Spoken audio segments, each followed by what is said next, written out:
эти дни Дубай – мировая столица пищевой индустрии. Здесь проходит Галфуд – крупнейшая в мире выставка продуктов питания и напитков. Ассаламу алейкум.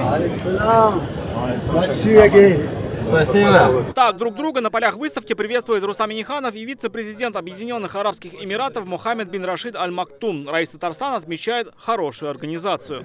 Очень прекрасная выставка. Хорошая организация. Всегда добро пожаловать. Что продаем? И где делаем? Тула. Молодцы. Здесь же Рустам Минниханов принял участие в ключевых мероприятиях выставки. Вместе с федеральным министром сельского хозяйства Оксаной Лут он открыл российский национальный стенд в Дубай Экспо-Сити. В России принимает 11-й раз участие в этой выставке. Количество участников у нас увеличивается. Наверное, это самая большая площадь сейчас для представителей России в выставке. В 2 раза у нас увеличилась площадь в этом году. И участвует 140 компаний. Это самое большое, наверное, участие за всю историю участия России в выставке.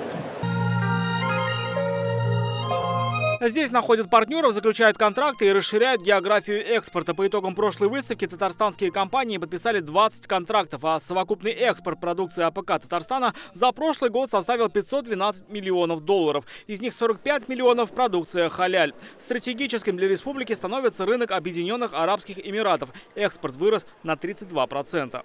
И на сегодняшний день нет страны, на которую мы не могли бы отгружать. Здесь же ряд деловых встреч. Одна из них с Саадом бин Абдулмахсеном Аль-Руссайсом, председателем совета директоров крупной инвестгруппы из Саудовской Аравии. Мы очень настроены активизировать наши контакты с вами, с вашей компанией. Раис республики пригласил его посетить Татарстан и принять участие в Казань-форуме. Я думаю, что у вас вообще большой потенциал, достаточно конкурентоспособной продукции.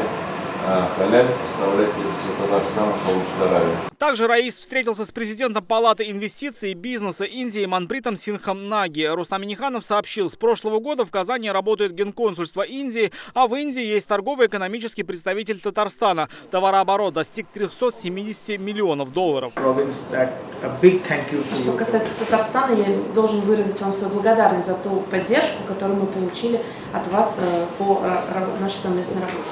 Однако нет совместных инвестиционных проектов. Руководители договорились о необходимости обмена делегациями. Рамиль Шайдуллин, ТНВ, Дубай.